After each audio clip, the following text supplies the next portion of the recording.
you're covering as much distance across the ground as possible, as opposed to a vertical jump. So the arm movement is very important, and you're getting a little bit more bend and flexion at your hips to project yourself forward on this. But the distance you jump has to be landed with control. So if you over jump it, you're going to end up not being able to land correctly. So start slowly on this one.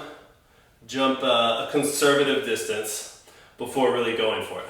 Make sure you can catch your landing in a comfortable and athletic position, as opposed to falling on the ground or hurting your knees. So land with your feet flat, softly. That's pretty much it.